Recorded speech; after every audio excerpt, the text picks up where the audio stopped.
Yo, everybody, what's going on? It's legendary Nasty Boy Brian Knobbs, one half of the greatest tag team, the Nasty Boys. We're here at the Razor's Edge. We're about to cut an interview for Hannibal TV. I have the Legends of Wrestling belt right here on my shoulder because you know what? It's time to get crazy. It's time to get wild. It's time to get nasty. So push that button, baby. If you want to hear the real deal, it's coming down on you right in your face. I will see you soon. It's a time to go to Nastyville. I'll see you then. This is Hannibal from thehannibaltv.com, and today our special guest here in Largo, Florida, not the other area of Florida that I originally went to, is Nasty Boy Brian Knobbs, future WWE Hall of Famer. Well, thank you very much, Hannibal, for having me on. And first of all, as a Canadian, I mean, it's not like you're from overseas, London, you're from Canada. How do you get lost with the directions? I even put down the address, the town, the zip code. I mean, and you still messed it up. But anyway, we're here. We're about to do one hell of an interview. Probably one of the best Hannibal ever had. Sorry my partner couldn't be here today with me. But on a very sad note, his father-in-law had passed away this last weekend. And my thoughts and prayers go out to him and his family and his wife's family, because Tony was the best guy ever. He really was.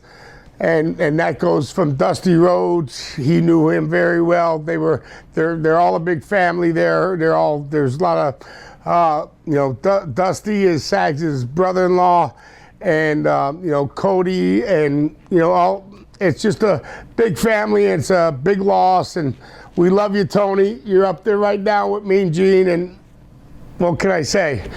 Love you, my man. And you're Greg Valentine's brother-in-law. Let's get that out of the way right now, because a lot of fans wanted us Did you have to bring that up? I just went out and poured my heart out, and now you're mentioning Greg the Hammer Valentine. Yes, Greg is my brother-in-law, and you know what? He is a true legend, and his father also fantastic. I mean, these are you look back, not Greg, but before time in the wrestling business. Bruno Sammartino's, Johnny Valentine's. I mean, the Gorgeous Georges, the Buddy Rogers. That's what made wrestling what it is today. And Johnny taught me valuable lessons when I sat at dinner with him many a times. His wife Julie and my wife Tony are sisters. That's why we are brother-in-laws, and he is quite the character. Greg is really quiet and very, very nonchalant. So sometimes people think he's ignoring them or whatever, but he is a great guy. He's just a quiet person and a humble guy and a really good person and a great soul, and he was taught by the best, his dad. And his dad pulled a new rib on me one day. I'll throw that in there right now.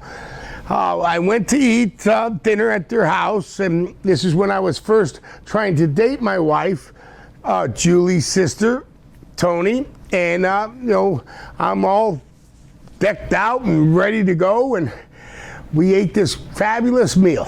And then all of a sudden I said, okay, I want to leave it at that. And I went home, and I'm on my way home all of a sudden.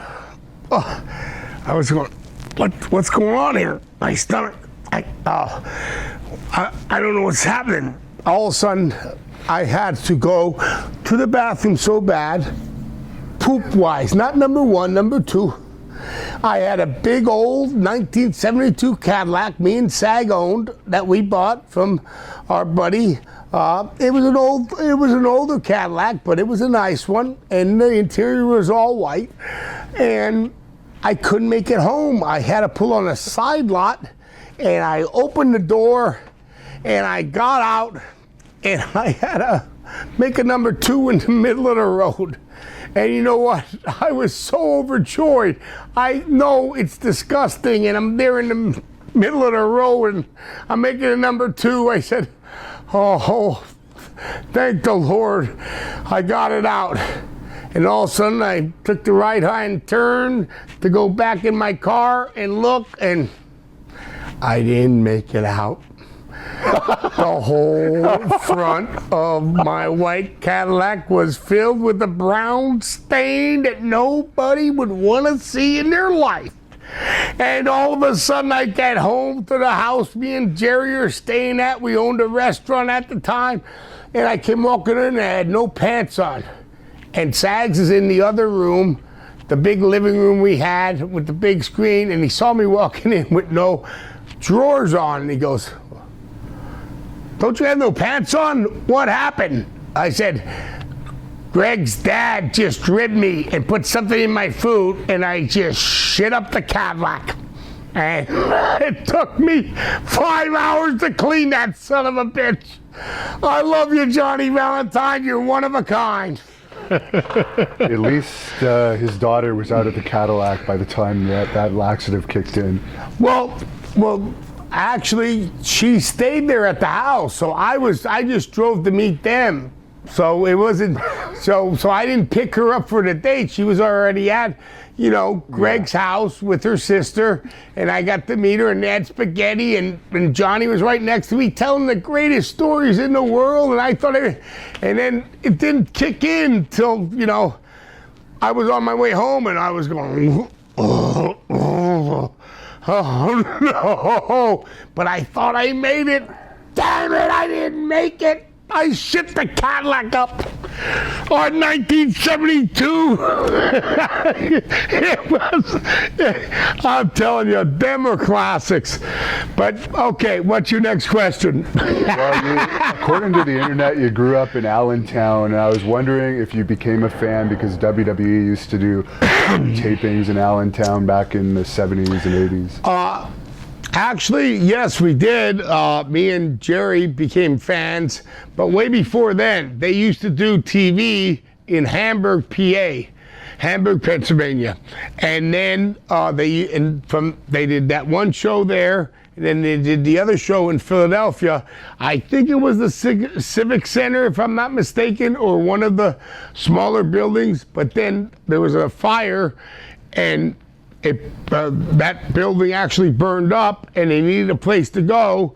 So they said, what about doing Hamburg, which is about 40 miles away from Allentown, and do that Ag Hall.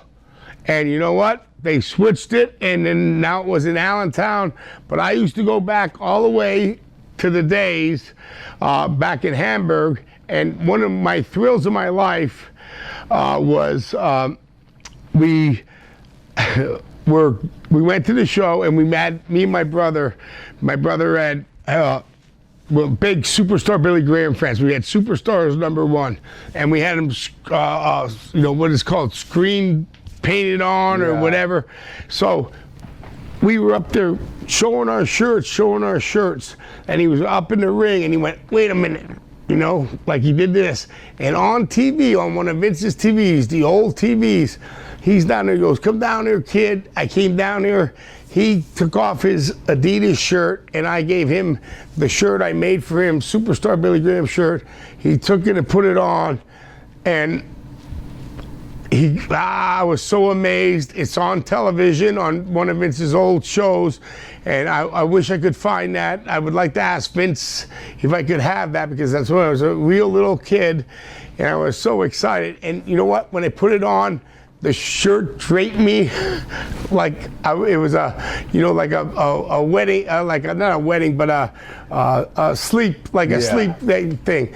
And then, 25 years later, now I can't even fit into it. Not that I'm more muscular than Billy Graham, but I got a little bit fatter, I got a little bit bigger. Not a damn thing don't even fit. I'm ready to call him and say, send me a 5X instead of a 2X, damn it.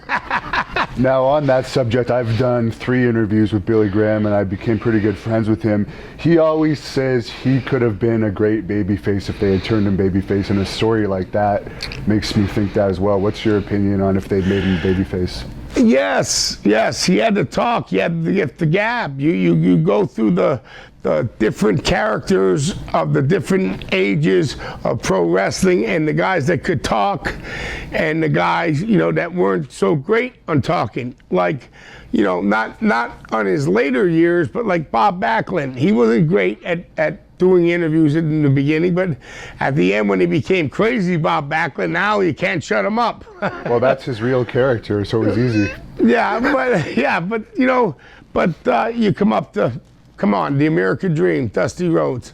There ain't no better than him. Ric Flair, there ain't no better than him. But so I would say yes, they definitely could have made him babyface. But now on the other note, let's go back, and not as old as Billy Graham. Let's go back to another good friend of mine, Rick Rude, that never wanted to be a babyface. He liked playing the part of the bad guy, the heel, and he was good at it. Yeah. And he looked great, and he did his job in the ring, and the people hated him, and he drew a lot of money. So it's tit for tat. You don't know what went on back in them days, but now everybody, you know, as they get older, go, well, if they would have did this with me, if they would have that with me and SAG have no regrets at all. I mean, another thing I'll bring up right now, if you wanted to bring it up later, is this, I think it's gone now, this concussion bullshit lawsuit. It was thrown out. You signed on the dotted line. You knew what you were getting into. I'm so sick of these guys going, oh, God, if it wasn't this, no, I wouldn't have. You knew what you were getting into, and you wanted to be a pro wrestler. And back in the day, before them guys, we did have no doctors in the locker room. We did wrestle with concussions. We did do this. We did do that. But I am not a participant in that lawsuit because I signed on the dotted line, knew what I was getting into.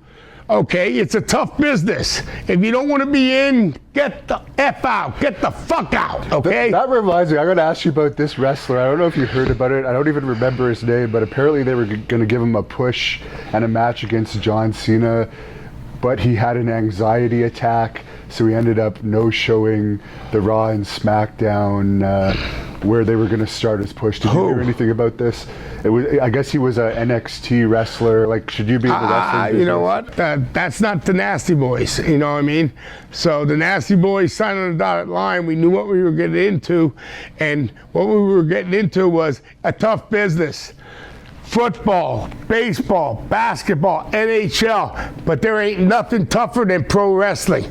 You know, and now the guys are more, you know, in shape and a lot less weight than we, you know, hung in our day. But in our day, there was everybody, even Dynamite Kid. They was jacked to the max. Whatever it was that got them that way. But everybody was big. Everybody was 250 and above, and Vince liked the big guys, and that's the way it was. And you know what? We happen to be big guys because we ate a lot of fast food, and we did a lot of non-training. We were the opposite of being in the gym. And let me tell you, that got a lot of heat after we won the belts because we came in at the gym that was owned by Jim Younger and the Road Warriors in Minneapolis after we won the championship. Yeah. And we were eating ice cream cones with the belts on, and you know it pissed everybody off because the Road Warriors were there for about a year now, and they still didn't win the belts. And we came in and the best match we ever had in the world, I'm telling you, was against the Hart Foundation, and that really stamped us as our legacy to being who we were. And there was no better people to wrestle than my great friend Bret the Hitman Hart and my dear friend that I miss. I was at his funeral, Jim the Animal Neidhart, because he was one crazy son of a bitch too. And you know, us crazy son of a bitches stick together, and there were a lot of them back in my day. Let me tell you that. And I wasn't going to ask you about this, but you brought up that you were friends with Rick Rude.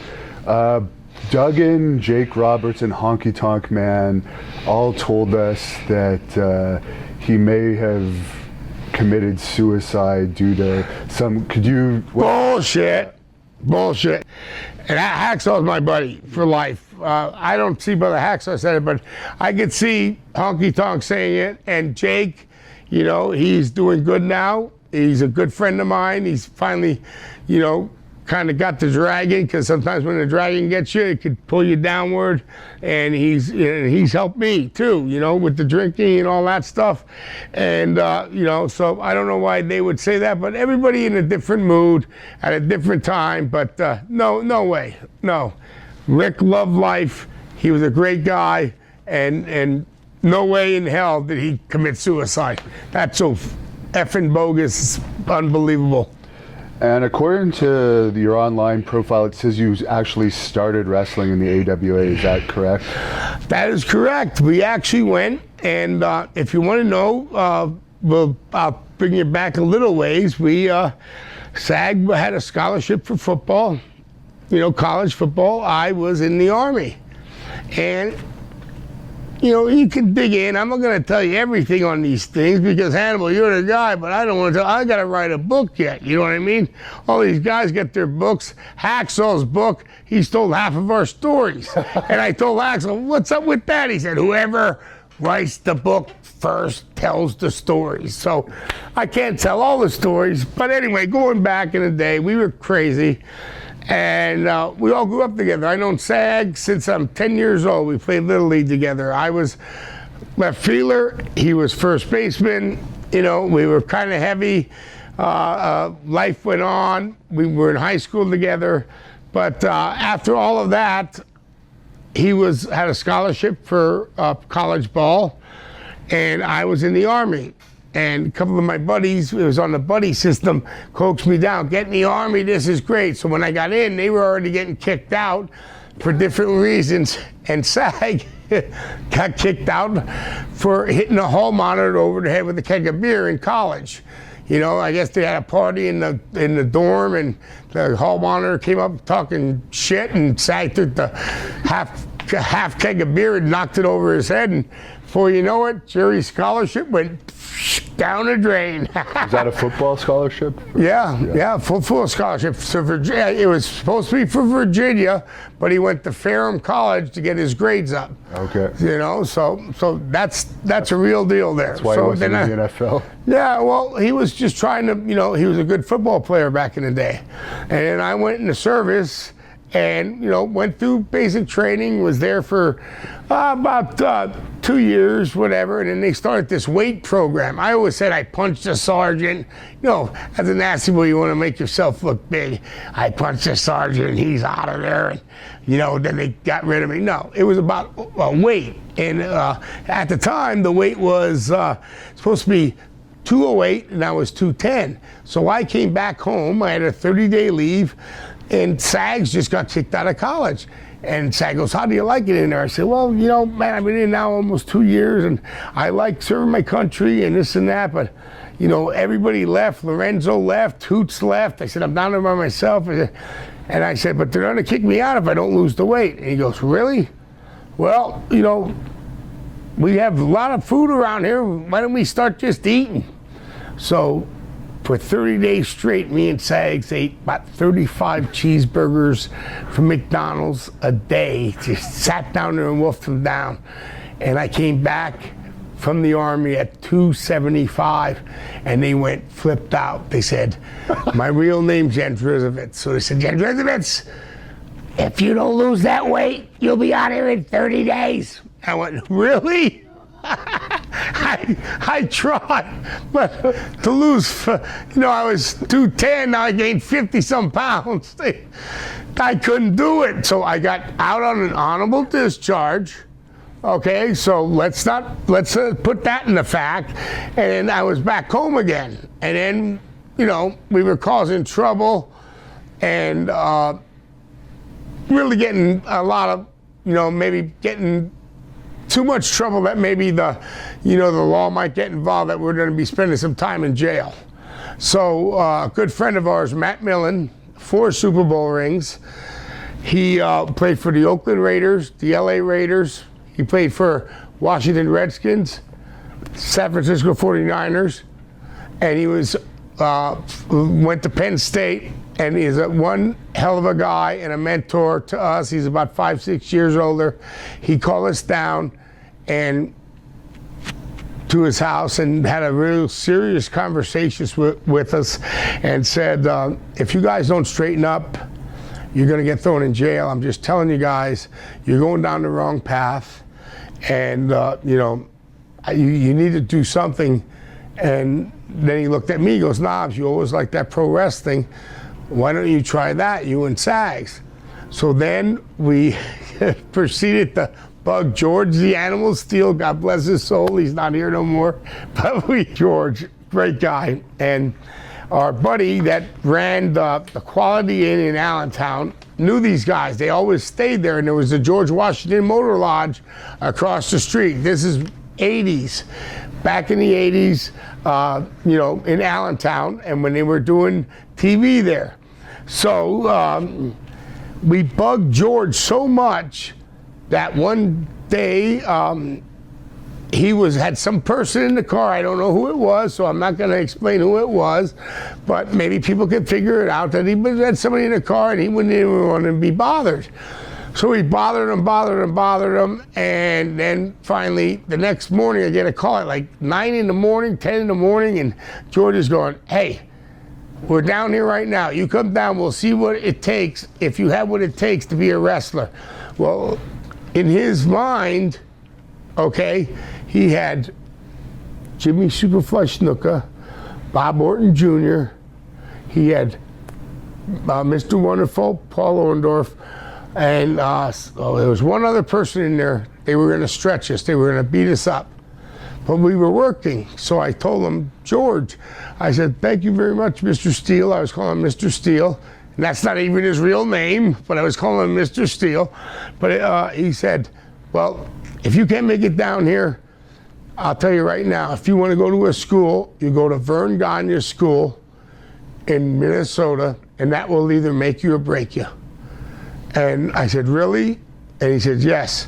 And then when I finally got a hold of Vern Gagne's school, it was trained by Brad Reagans, who was in 1976, he was a bronze medal champion for Greco-Roman wrestling. And then in 80, we boycotted the Olympics, but in 79, he beat the Russians. Okay, so then after 80, we boycotted the Olympics.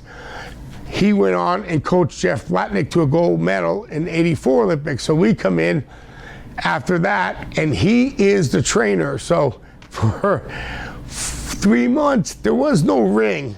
There was no ring. There was Olympic mats, and we got killed. Whereas 22 people started in our wrestling school. And me and Sags are the only one that stayed because our car broke down and we lived on the bottom of Brad's because we paid Brad money for rent too. So it was in Hannibal, Minnesota, and we were the only ones that stayed. So after we finally finished 6 months, after 4 months the ring finally, I was going, where are the turnbuckles? Where's the ropes? What's going on here? And the worst thing I ever did was, at the time, Brad wasn't married yet, and his good-looking wife-to-be walked down, and I went, whoosh, whoosh. And she went up and she goes, that fat one with the mohawk just whistled at me. All of a sudden, Brad came down and said, me and you, I don't even know what's going on.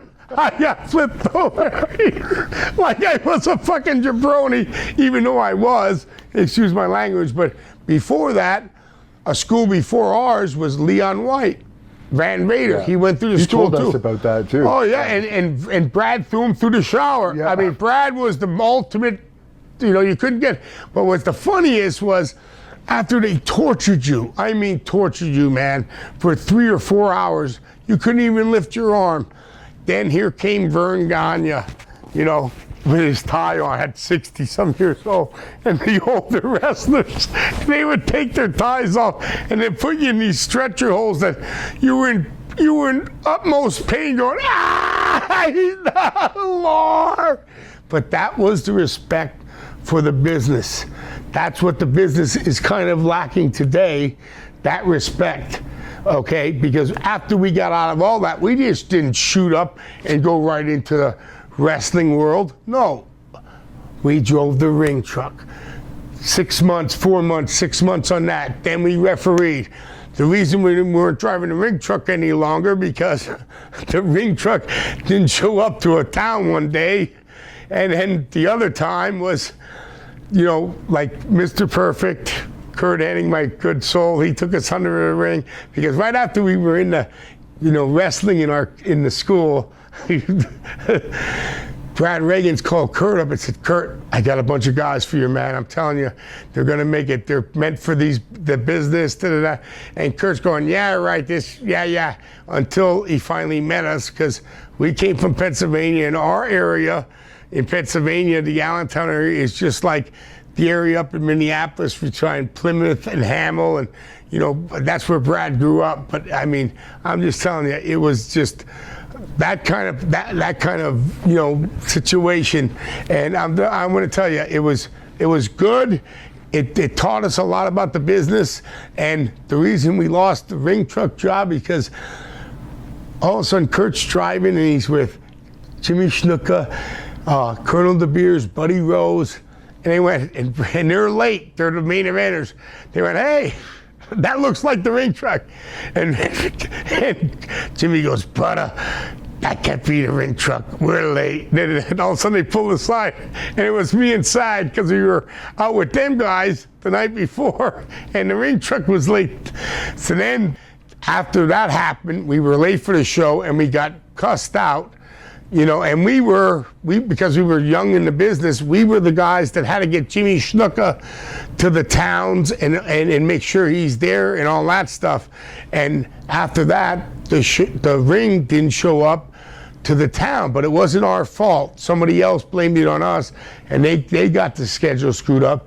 So then we get called in the office from Vern, and Vern goes, never in my 35 years of running the wrestling business has the ring never shown up to the town. So we never had to do the ring again.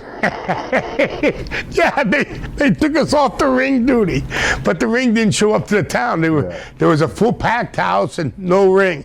Did they do the show on No, that? they didn't do the show. No, so we really got butchered, but it wasn't our fault, I promise. That happened to us once, and we ended up using a local boxing ring because we didn't. Well, some guys wrestled on the floor back in the day, you know, when that didn't happen, but they didn't want to do it. You know what I mean? So I would never turn down a gate. But so how did you end up in Tennessee after AWA? Because that's down. We got fired. Okay. we got fired. Hey, we got fired about 3 times from AWA, and Wahoo fired us. You know, and then all of a sudden he goes, if you had, you know, so we thought we were fired, and then a week later, Wahoo calls and he goes, hey, you dumb assholes, if you want a job, we got you one down in Tennessee.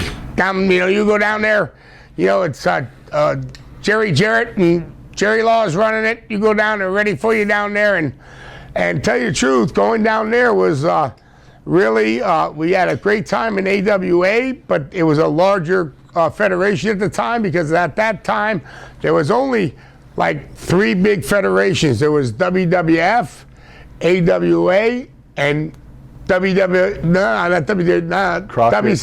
Crockett. Yeah. It was NWA, not WCW. I'm sorry. So but there were still smaller ones around. That's before everything got crushed.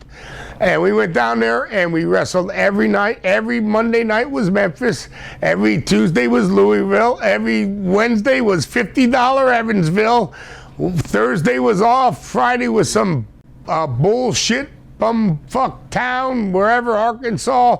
And then Saturday morning, live TV. You'd think the Nasty Boys were good at being young at 25, 24, 23, running down Beale Street to 5 in the morning and getting on TV, you know, at 10 in the morning. Oh, it was classic, man.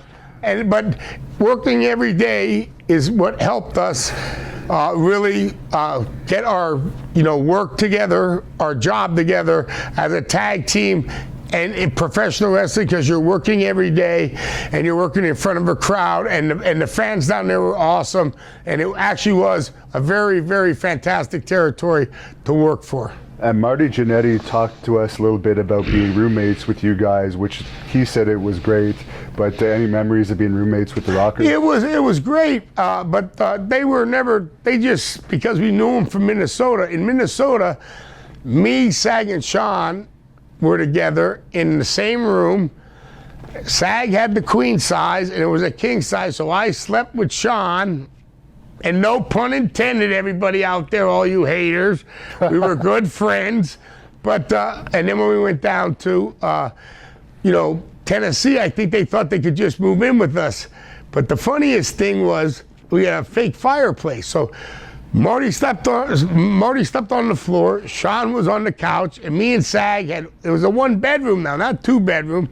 And Sag and me slept on twin-sized beds in the one room. And so we woke up and something was smelling the smoke. Well, what the hell's going on? And it's a fake fireplace. It's a gas fireplace. Marty's throwing all his bills in there. He almost caught the whole apartment on fire. What the hell are you doing? Yeah, we had to put the fire out. He thought it was a real fireplace. There was a chimney, but he was in that mode and having a good time. But another thing we did that people don't know is we actually babysit Dwayne "The Rock" Johnson, because when The Rock and his mother wanted to go out to, for like a dinner date, Rocky and them trusted us to have Dwayne stay down there. We call him Dewey.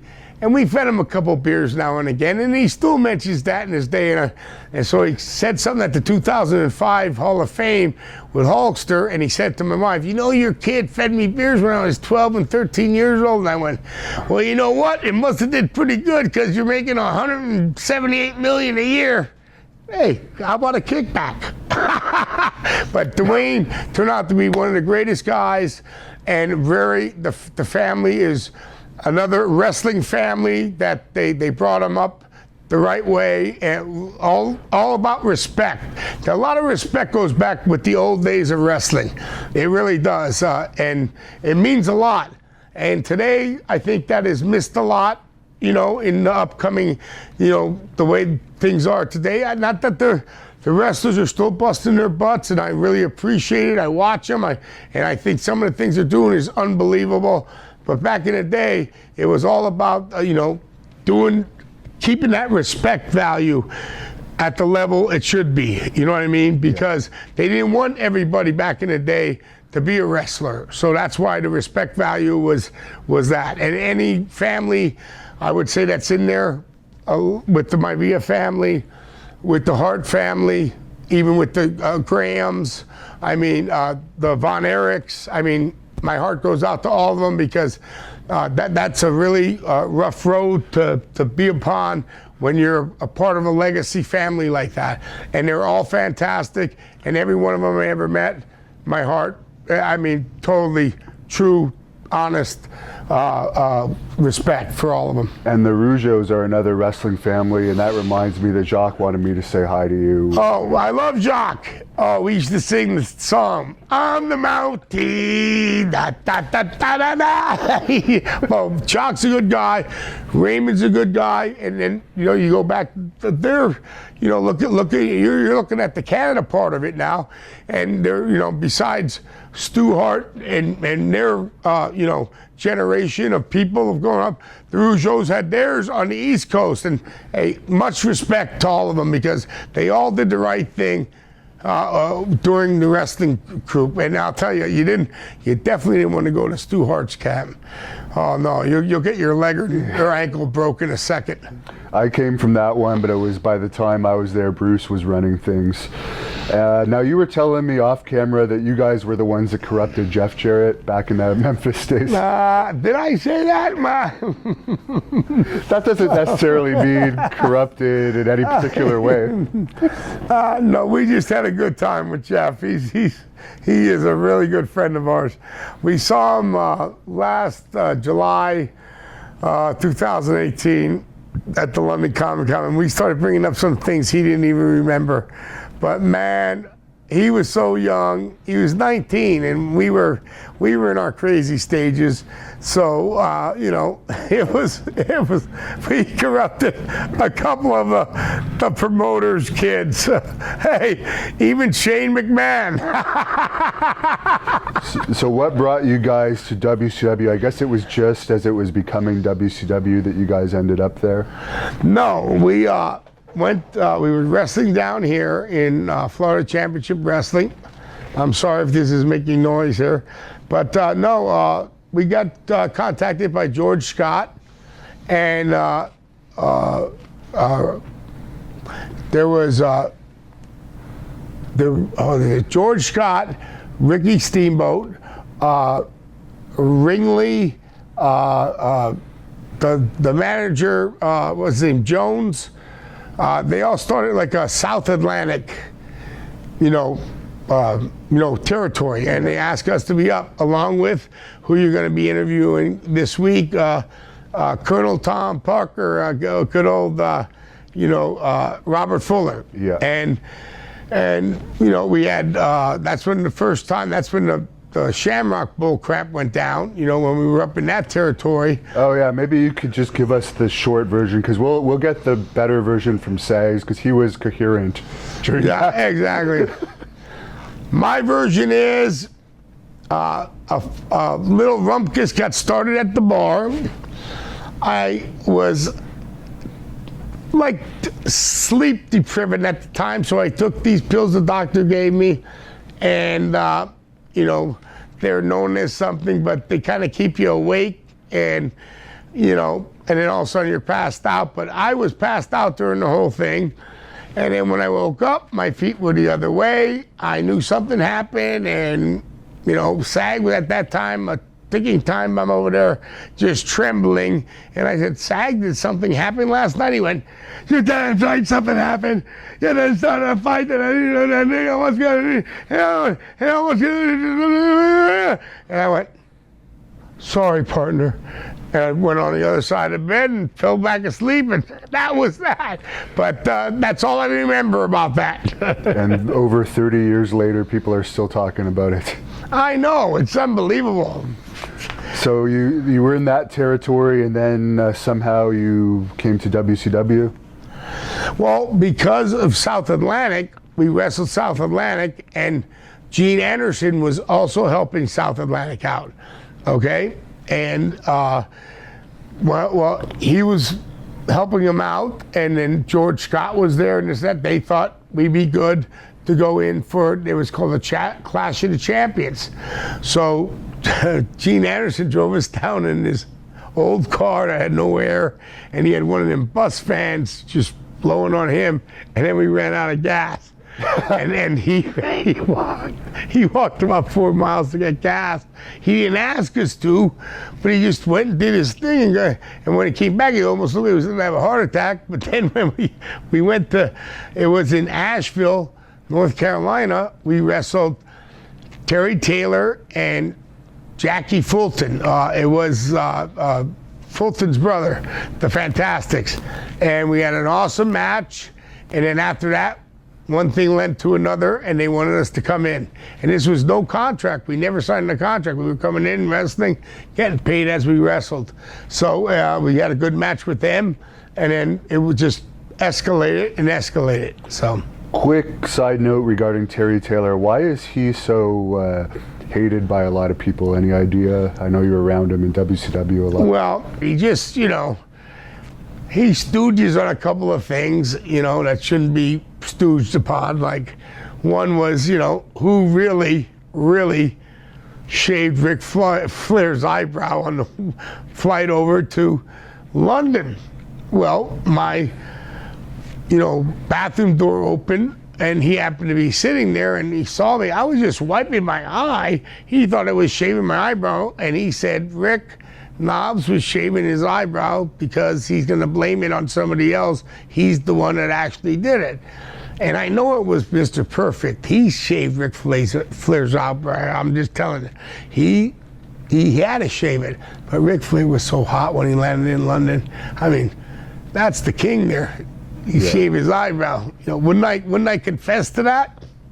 I would. I mean, You got nothing to lose at this point.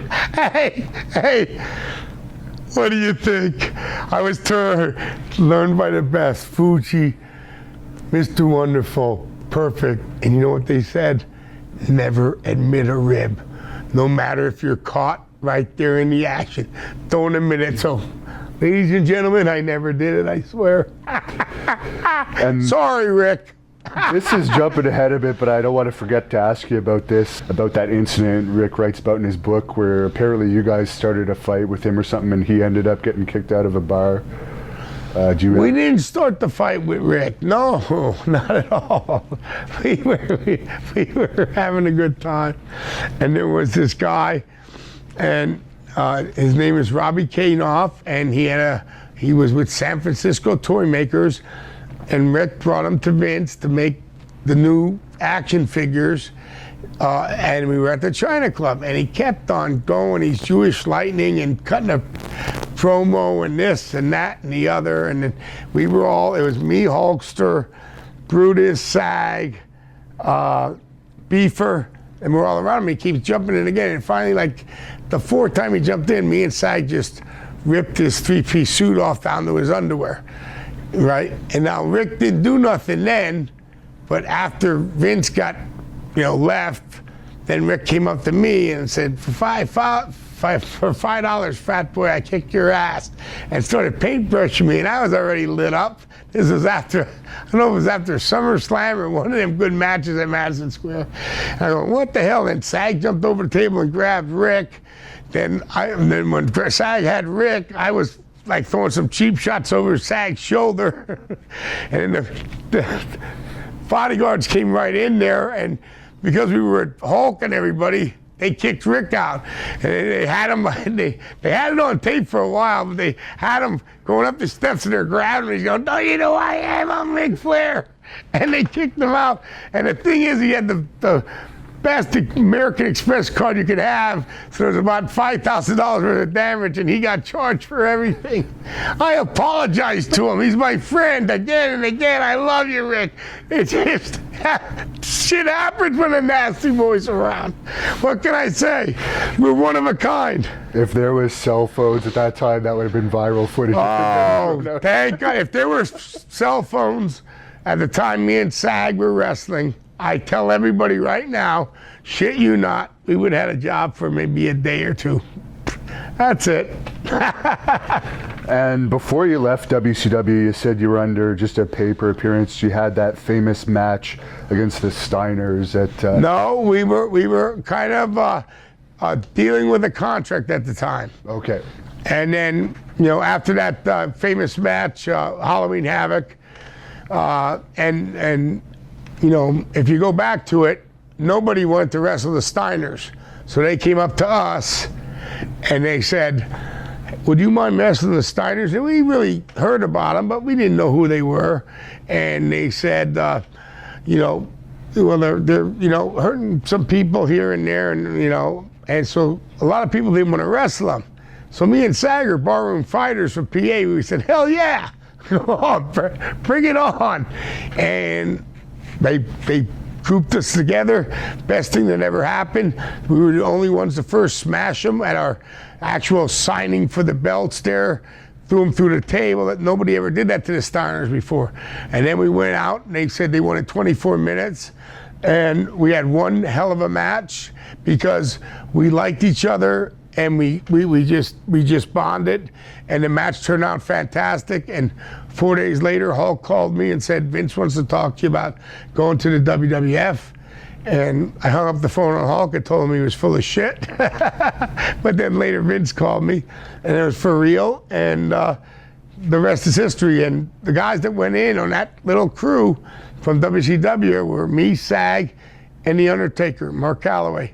In November, we all came up from WCW together, and somehow Taker's still there, but we're not. Damn it, we might have made some wrong decisions. So did you become friends with Hulk when you were in Florida Championship Wrestling? No, we just became acquaintances. Okay. I only became really good friends of his, I would think, after even the WWE days, WWF days. It was when he was coming over to WCW, and I knew him, and we became better friends and better friends. So during the WWF days, no, there was no, me talking to him, hey, this match is coming up, that match, no. It was more WCW days, And I'm going to jump ahead to this story from Hulk's book because I don't want to forget it later. The thing with you and Rodman, the drink off when Hogan was in. Well, he called me down. I just flew in. It was a long ride, and I'm with my wife, and Rodman's trying to drink, and Hulk's not a big drinker, and at the time I was, and so was Sags, and I don't know. That must be from the area we grew up. We're Polish, Slovak, German. Yeah. Anyway, he was saying Rodman's trying to challenge him, this and that. So I, just packed my bags. When we landed, just put them in the room, me and my wife, and we came on down there and to the bar they were at. And first thing I did was I doused, I don't know what he had lined up, tequilas. He had like 40 some shots of tequilas lined up or whatever, and I downed about 10 of them. Then I jumped on him, knocked him right off the chair, knocked his do-rag off his head. I said, what color hair do you have tonight, motherfucker? Come on, you want a drink? And that was it. Boom, we went off. And to this day, me and Dennis are still good friends. And then I gave him an airplane spin, dumped him on his agent's car, I guess $140,000 Mercedes, had a big trash. Next day, the guy tried to come up to me, hey, well, I said, hey, you challenge me. You worry about the insurance. So that was Bash at the Beach. Okay. That was the night or two before Bash at the Beach in Huntington. So when you came to WWE, did you have any talks with Vince before about what the plans were going to be for you? Not really. They just, we didn't know, just like the Royal Rumble, they put me in the Royal Rumble, and I just thought I was in there for a filler because they didn't use SAG. And then when I look, I was coming in number 16th, and I'm looking at the chart, and all of a sudden I go down, and I'm the last three in the Royal Rumble. I go, what? Are you kidding me? And Hulkamania was in its heyday there, So to me be in the ring with Hulkster, Earthquake, and me, which Earthquake was part of Jimmy Hart's Clan, and I felt the real wrath of everything. And then Hulk said, well, how would you like to get knocked out? And I said, give me the foot and I'll go backwards. He goes, you sure you can handle that, brother? And I went, dude, you do it, no worries. And if you've watched the match, I don't even touch the top rope backwards. I don't even know how I landed. But, it was that kind of, adrenaline rush and all that. And then they told us about, they didn't tell us to the very end about the WrestleMania 7 match. We didn't know if the Hart Foundation was going over or nothing like that. We didn't know that. I mean, that was all a surprise. Like 3 or 4 days before that, that's when we learned, they were going to give the belts to us. So it was real secretive back then, and I think it was good for the business. It kept the intensity up there, the intensity. One match I really liked of yours in WWE was the SummerSlam 91 match against LOD. Oh yeah, 91. Madison Square Garden. Yeah, and you can't beat one of the best buildings in the world ever wrestled is Madison Square Garden.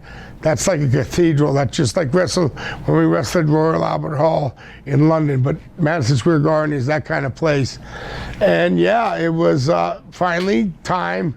They were there for almost a year or so, and it was no quabbles about it. We went out there, and that's another group of guys that we knew from the Minnesota era, because that's where they're from. They're both from the Minnesota era. I mean, grew up there and lived there, and and we just clicked, and we always had good matches, and they were the Road Warriors. We knew what they were all about, and we had to do what we do to get them over, and also they let us have, they knew we were the Nasty Boys, so they knew we were going to do. So it was just a good mixture, just like we did with the Steiners, but it was in the WWF, and that made it that much bigger. That's what stamped us, man. Us winning the match against the Hart Foundation, that stamped us as our legacy. And then that second match, going to SummerSlam against the LOD, another match that just boom, nailed us as, these guys are somebody, Did you ever party with Hawk? Yes. Any stories about him? Because I heard he's a pretty wild guy. Well, yeah, put it this way, going out with Hawk, not Hulkster, but going out with Hawk, it was like what he would always say. I would say, what are you doing today, Hawk? Hey, Hawk, what are you doing today? He would go, anything I want. And that was his lingo of him being him. But going out with him was the best time ever because he would tell the greatest stories. We've been through a lot of stuff together. A lot of it I don't want to tell on camera. That will come out when my book comes out, unless Hacksaw steals it again. But no, I'll tell you a quick one. All right, here's a quick one.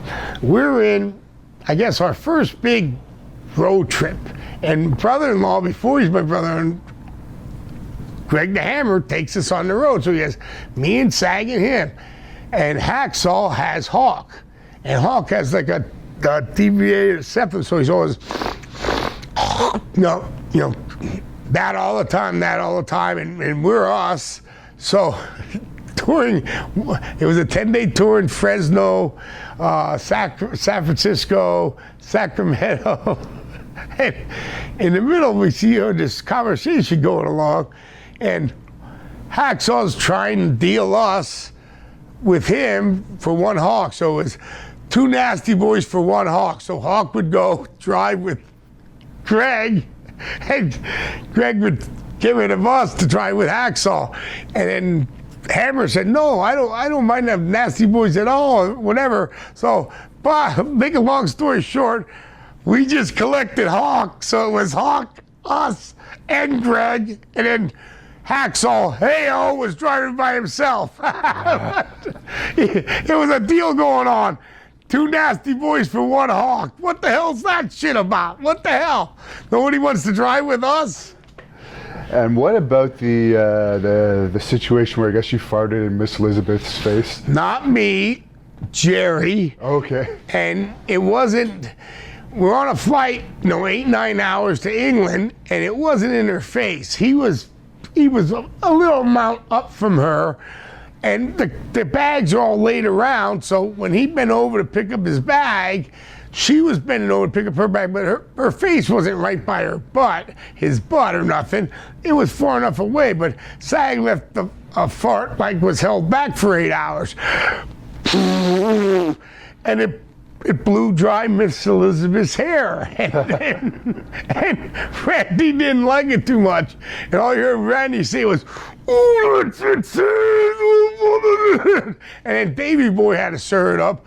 Oh my God, Sag just farted in Elizabeth's face, but it wasn't like that. But it was called the fart heard around the world. And we got called by Vince McMahon, George Steele calling us in to his room. And Vince is on the phone, and he wanted Jerry to know, because it came out of Jerry's check, because they had to fly Miss Elizabeth home and back again for the live show. He goes, just let Jerry know that is the most expensive gas he'll ever pass, because they charged him for it. Yeah. So Sachs paid for Elizabeth's extra plane flight from the Concorde. That's hilarious. So you had a very successful run in WWE, but you ended up jumping to WCW in '93. Was that any particular reason? Well, a little bit, because we were supposed to win the belts back at WrestleMania 9, and then Beaver got hurt and talked to Hulk that he needed money or whatever. I don't know what happened there.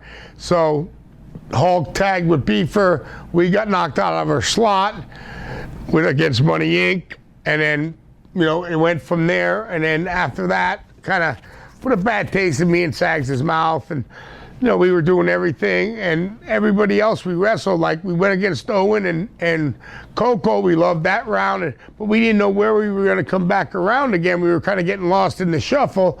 They had natural disasters come in, so we got a call from Dusty, and Dusty known us since '88, and said, hey, if you guys decide on leaving, you have a spot down here in WCW.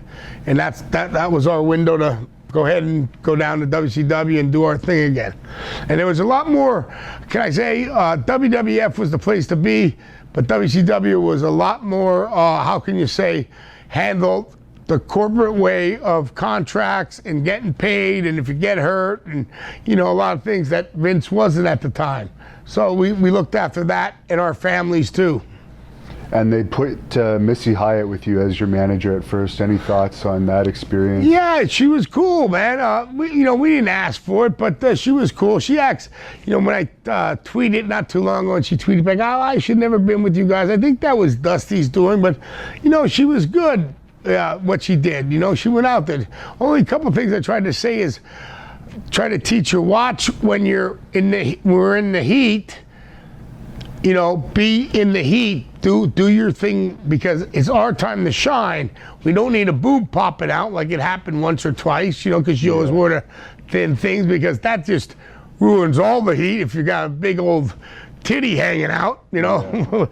There was a and she had picture of nice, them, right? and she had nice titties, by the way, and she looked good. So, but she was always good, and as a manager, she did what she did. They put her in the spot.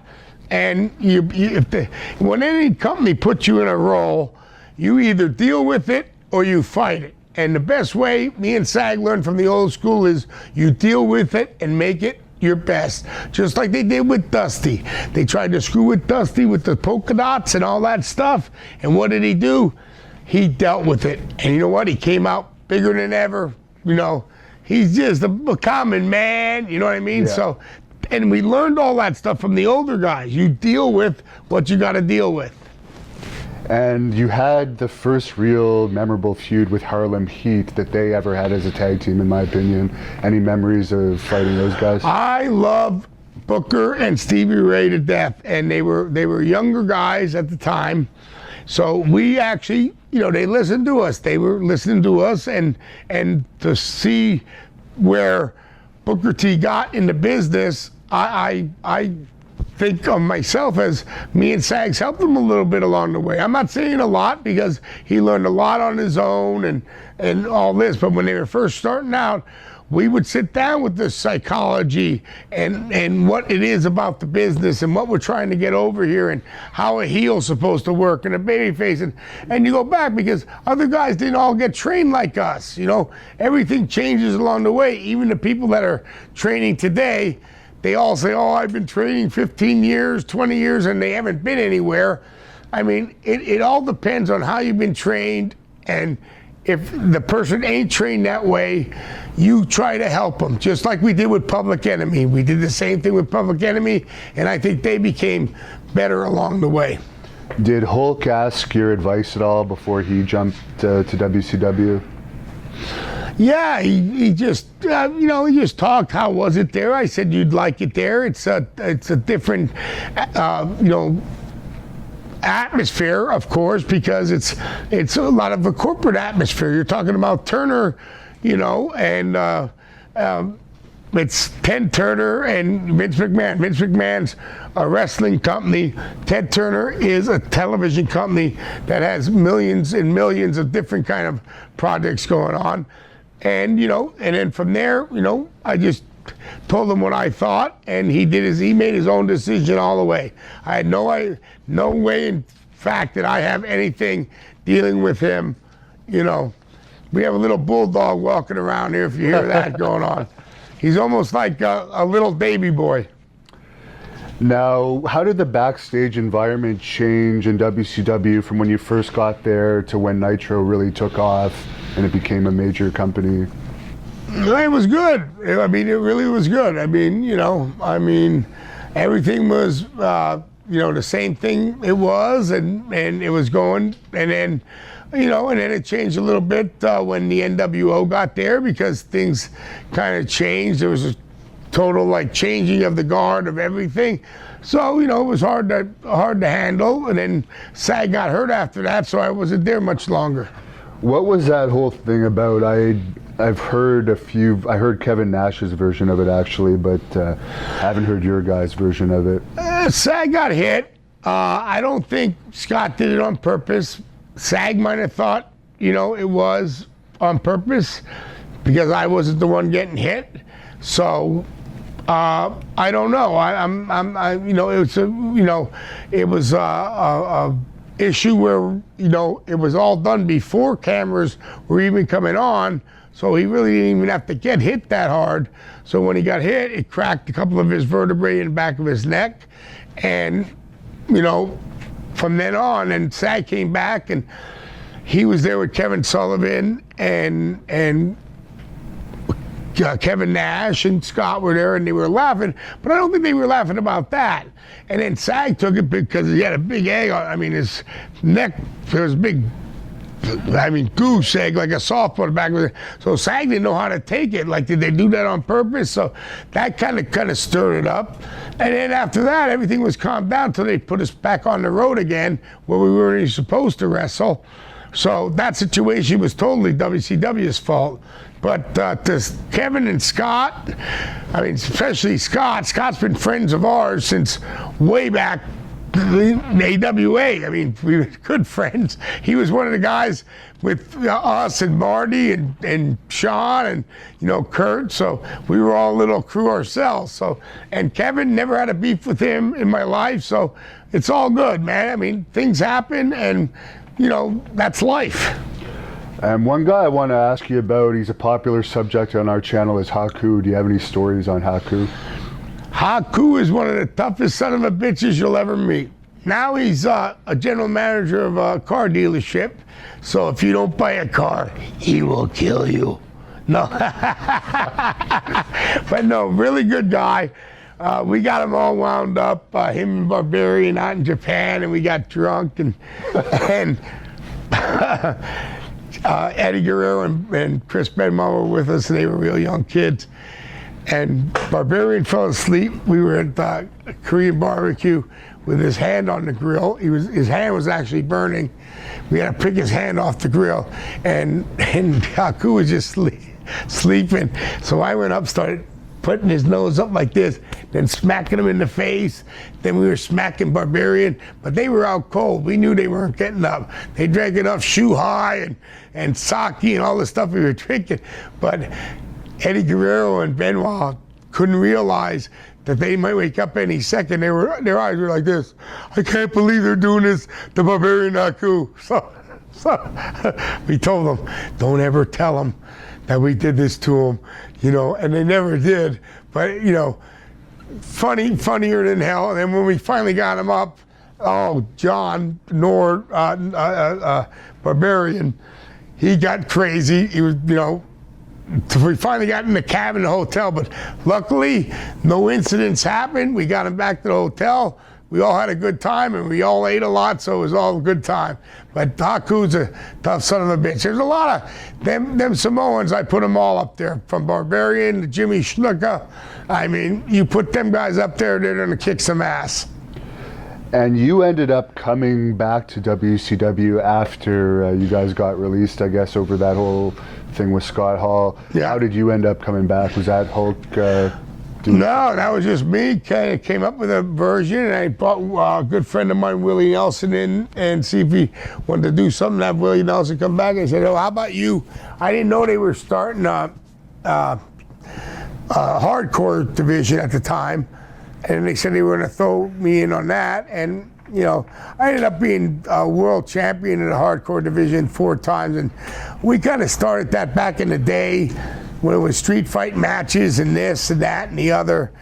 But I'll tell you honestly, to all the fans, that really wiped my body out. Right now, I'm in pain all the time, man. I'm hurting. Fingers don't close. My knee another knee replacement, my back and this. But there was that little 2-year stint there at the end with WCW, because they weren't getting stuff from the hardware store that can, you know, we were getting stuff from old buildings that the the trash cans were cast iron trash cans. I threw Fit Finley through a table and almost cut off his leg. The worst thing I ever saw in my life. He said, "Knobs, I'm hurt." His leg was hanging there like someone took a butcher axe. Was that axe. the junkyard match? No, not the junkyard match. It was a match in Tupelo, Minnesota, just a hardcore for the belt match, and we were grabbing stuff from the back of the buildings. These were old buildings. The trash cans weren't the ones you buy down at the Home Depot down here, were aluminum and tins. They were real stuff. So this one was made with Formica, the face of it, and when he went through it, the night before, he didn't make it through. I think it was in Tupelo he didn't make it through. So he rushed so hard the next night, and it went like a shotgun blew through, and all he saw was like a round hole, it was shot from a cannon, and it cut him all up, and the one got his foot and almost cut his leg off. He had drop foot for a long time, but that is one of the most toughest son of a bitches ever in the world. I love him to death. He's a very good friend of mine, and didn't want no pain shots or nothing. He said, "Stitch me up, what you got to do," but it was horrible. If anyone would have saw the injury, it was that bad. And I got into it the next day with Bischoff, and Jimmy Hart grabbed me because we had to do something else. Because he said, "You're not going to blame this on WCW." I said, "Dude, you're not buying us the right stuff. We're out here every night. We're doing 280 days a year. Buy us the stuff that we've done to smash each other, where we're not killing each other every night. We're actually killing each other every night, for the fans to do our thing." But, it would save the company money in the end on medical bills. Yeah, exactly. And Eric had his thing to say, and I was just about to strangle him. And thank you, Jimmy Hart. That's our true manager, the hardest working man in show business. Jimmy Hart, Mouth of the South, I'll tell you. Do you have any stories about Tank Abbott from WCW? Tank Abbott's a good guy. Yeah, I have plenty of stories. He always loved us, and he was a true tough guy and could knock you out any time he wanted to. But really just a good guy. Maybe not used the right way, but it's hard to use them guys. You got to use them. There's very seldom Kurt Angles out there. I mean, look at my coach, Brad Reagans. He was a bronze medal winner, but he never made it to the heights Kurt Angle did. It's hard to make that transition. Even Mongo McMichaels, Monsters of the Midway, Chicago Bears. It's hard to make that transition from a football player to a pro wrestler. This is a very unique business. You got to have the talent, and you got to know what you're doing. How did you get along with Vince Russo? I didn't. All right. I didn't. I see him now. I'm nice to him, but no. To me, he kind of rode a gravy train that maybe he shouldn't have been on. But it is what it is. Whether they say they gave all the answers back in the day when they were with the WWE or WWF, they didn't. There were only a couple people that had the main control of what was going down, and that was definitely number one, Vince McMahon. He owns the company. He's the one that comes down with the bottom line. But them guys tried to say, "Oh, it was their idea. Oh, I did this, I did that." Well, it wasn't. It was Vince McMahon's.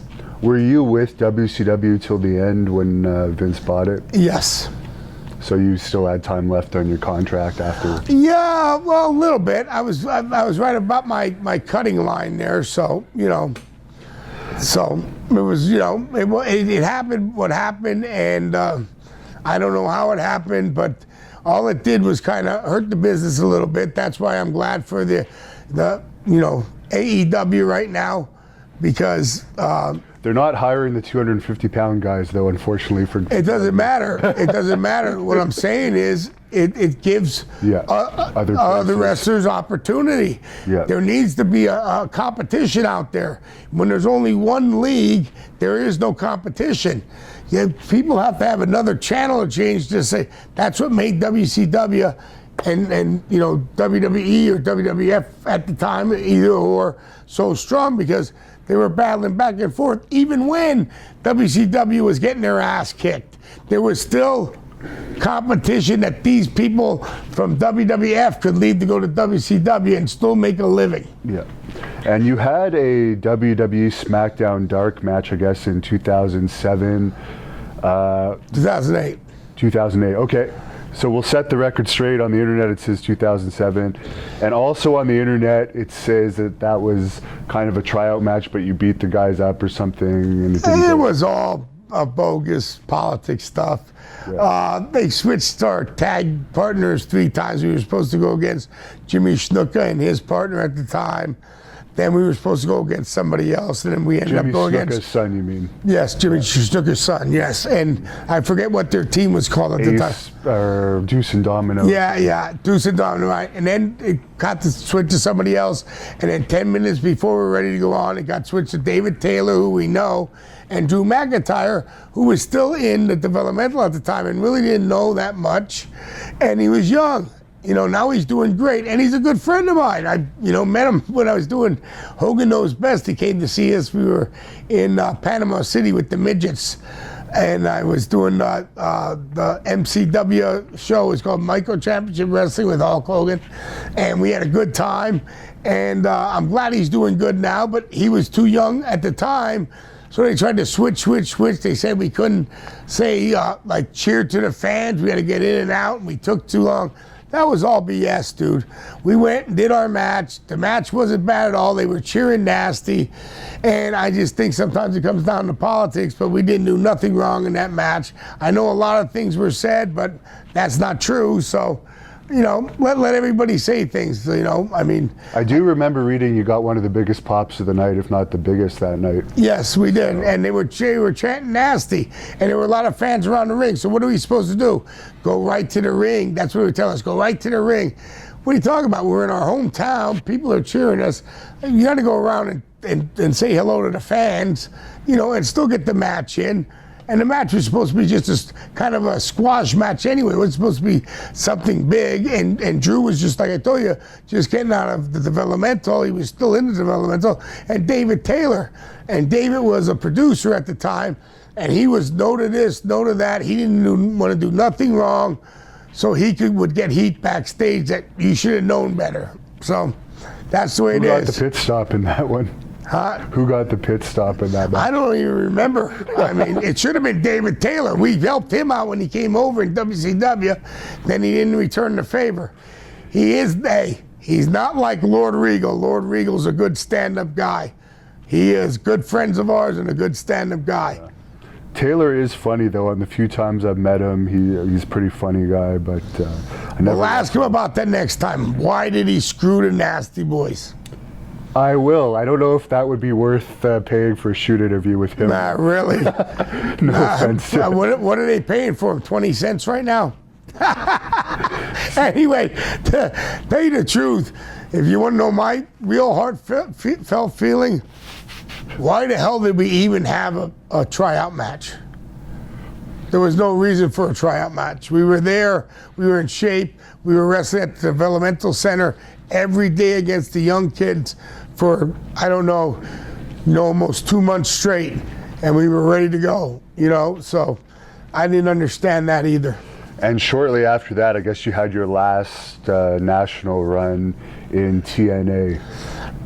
Yeah, that was kind of weird too. I mean, we were told we were only going to be brought in March. I had just hurt my knee in December doing something, I don't know where we were, overseas, and they brought us in because I guess they needed some people when they first started it in January, I guess, the live show.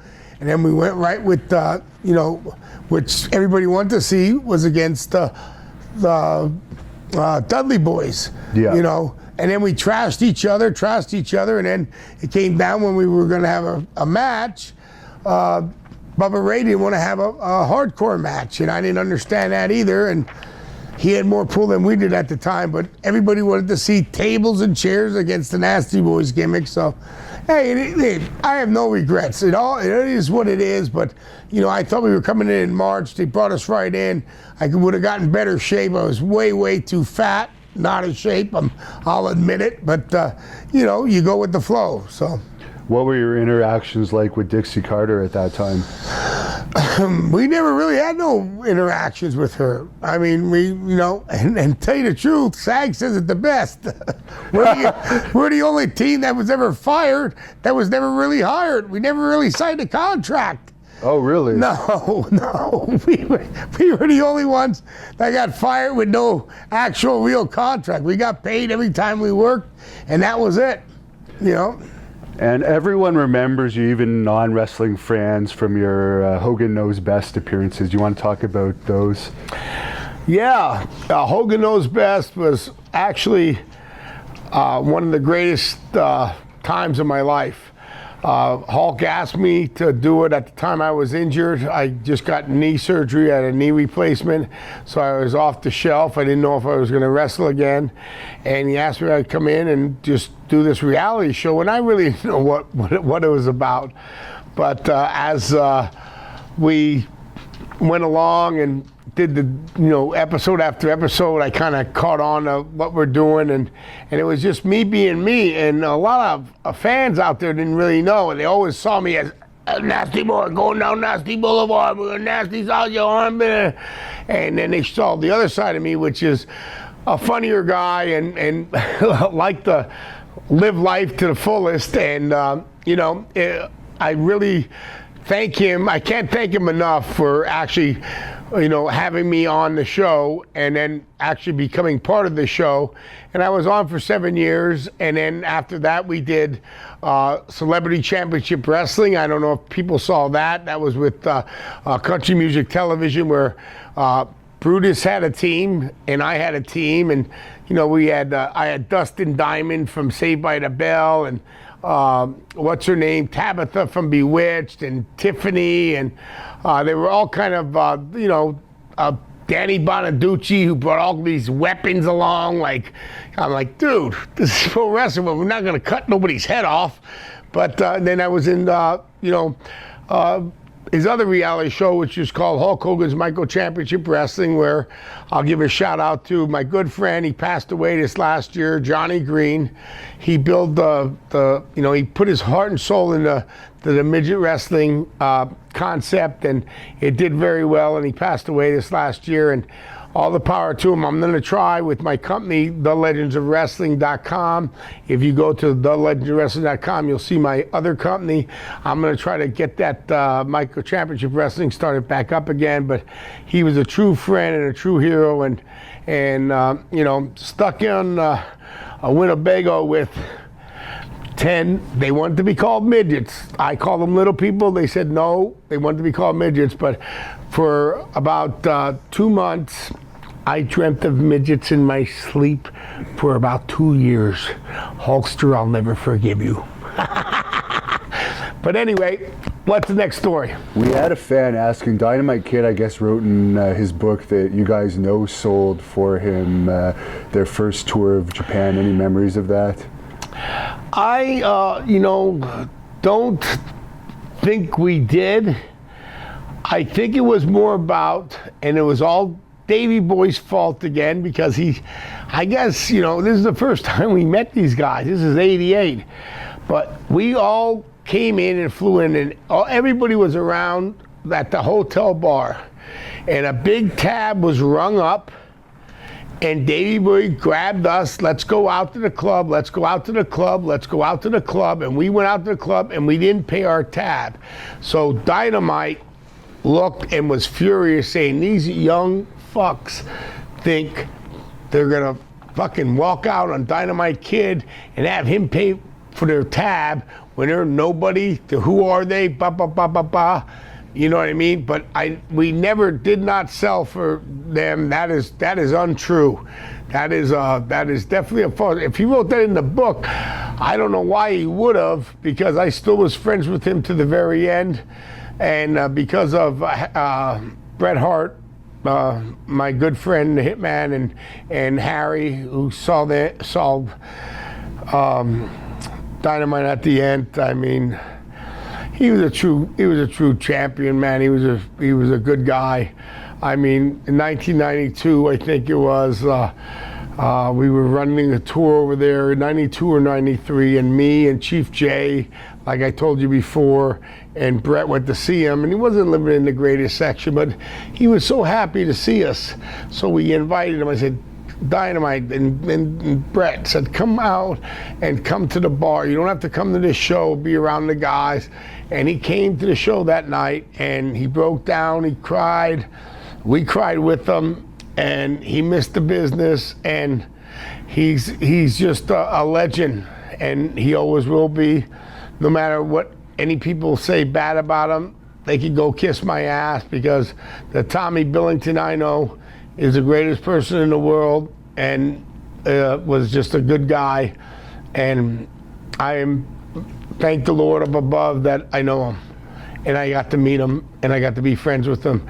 And he actually put me and Sags in there, that the Nasty Boys meant something to him, because I'm telling you, that trip in Japan, he ribbed us every day. He put ashes on top of our head. He would smoke cigarettes all the time. We were his human ashtrays. We didn't even know it. Our hair would be burning and we didn't even know it, but he pulled so many ribs on us. He would call Abdullah the butcher at all hours of the night going, heavy champ. I mean, it was classic. But anyway, love you guys, but Dynamite Kid is the tops with the Nasty Boys. And someone's asking, what's your opinion of Brian Pillman's tough guy reputation? It's not. Brian Pillman was a great athlete. He wasn't a great fighter. I mean, if you could have saw him and Tom Zink fight, it was like two broads fighting on a Sunday night, you know. But I'm not cutting him down, so I don't want his son getting mad at me. Brian is a true professional, and actually, anyone that did what he did play for the Cincinnati Bengals. You know how hard that is to get in the NFL, and then he was a superstar in pro wrestling. He had the talent. He was a great person, and he was a great friend. He stayed at my house on different occasions back in the 90s. And I met his son just recently, and he's a spinning image of him. And nobody can replace Brian Pillman either. He is a, you know, he's a guy that was brought up in the right way. You know, up in the Calgary section of, you know, you get brought up by Stu Hart, you're going to get brought up the right way. And so, no ill wills ever. But fighting-wise, no, not as big, okay? I saw him and Tom Zink in a fight, and it's not nothing to be bragged about. It's not like Tyson in the ring. But anyway, thank you for that question or answer. Someone's asking if it's true that you punked Matt Damon at a bar in Boston. No, we didn't punk. It was actually in, that's Stevie Ray talking. Actually, that was in a bar in Knoxville, Tennessee. He was doing the Rainmaker, I think it was, with Danny DeVito, and he was the guest lawyer, and he ran into us, and then he wanted to go out, but what Stevie says in, you know, out in his things that he said about it was he wanted to go out with us that night, you know, and he says, and Stevie Ray totally told him, do not go out with these guys because you'll wake up and you won't be the same. You'll probably have no eyebrow on him, because he was a nobody back then. He wasn't the big, he wasn't the big star he was at that time. And but we were having fun with them, and we were already drinking. We were having a good time. And what was that, in Knoxville? And I think the movie was The Rainmaker, but he was a really good guy. But Stevie Ray did caution him, do not go out with us, and he didn't go out with us that night, so he didn't wake up the next day on set with no eyebrows and half a head of hair, like what's his name did. He was called Beetlejuice, Al Barr, and Eddie Guerrero got mad at that in Japan. Oh man, there was fires flying. We got so many stories to tell you, but look at Hacksaw Duggan's next book, because he tells all our stories. And last fan question I'm going to ask, we might do another one another time, but for now, oh, actually, we can throw a few more in there. What the hell? I'm here. Let's go. All right, weed or beer? A fan's asking you, weed or beer? Weed or beer? I don't know what that is. Is that a wheat beer? Weed, as in marijuana or beer? Oh, marijuana. How about everything? I mean, my best friend is Willie Nelson.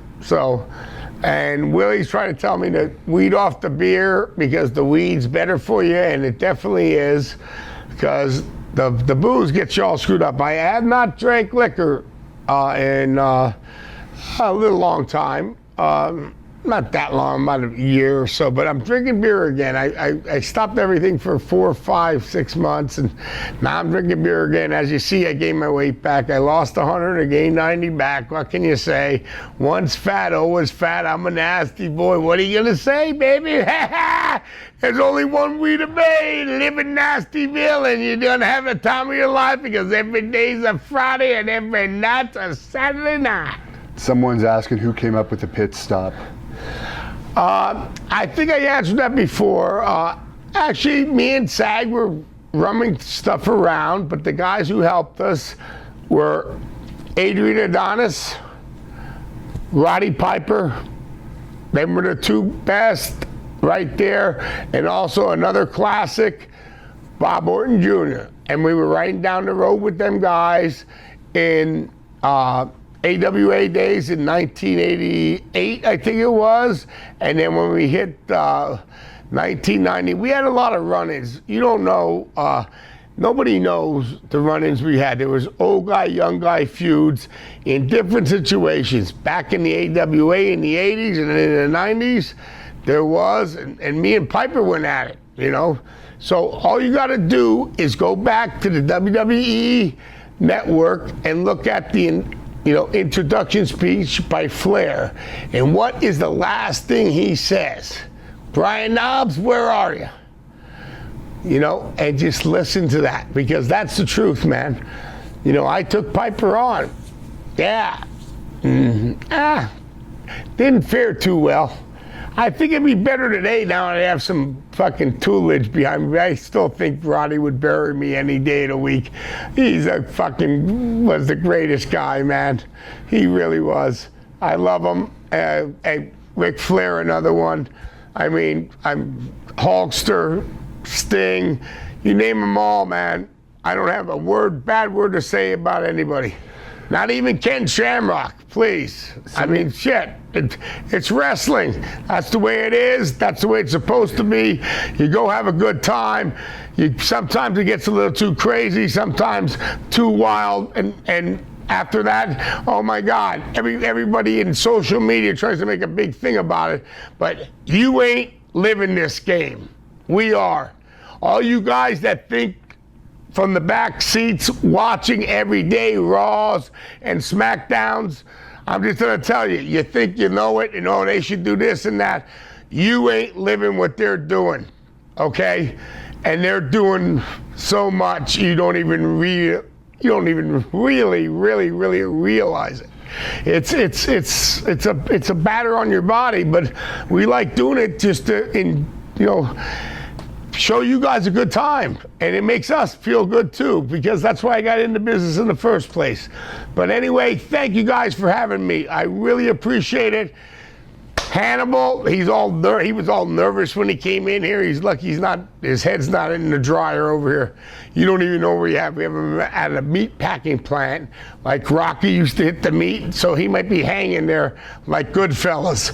So you never know. I gotta ask this one last fan question, because they've asked it 4 times now. A story about Terry Funk beating up fans, is that true or not in Japan? Terry Funk beating up SAGs? Fans.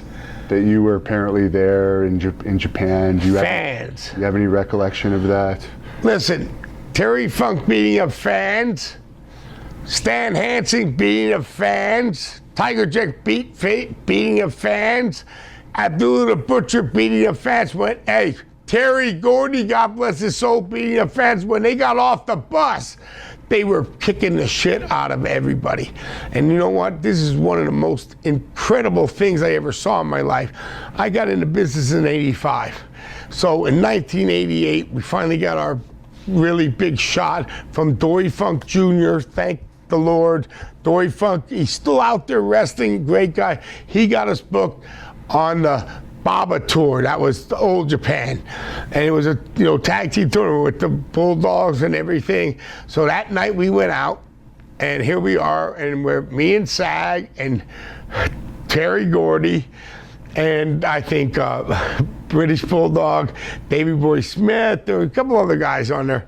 And the whole elevator was filled. It was filled with customers going up to this club, I guess. And Terry Gordy just grabbed them by the head and the hair and went, "Nope, get out of here!" Boop, boop, boop. He cleared that elevator out. My eyes were open going, "You can do that over here? Are you kidding me?" That was before you could sue over in Japan. Now you can't do that no more. So anybody that's listening, you can't do that no more. But back in the day, you could. And he threw everybody out of the elevator, and we had the first class treatment right up to the bar, and we were styling and profiling. Like I said, every day's a Friday, and every night's a Saturday night. Stay nasty, you motherfuckers.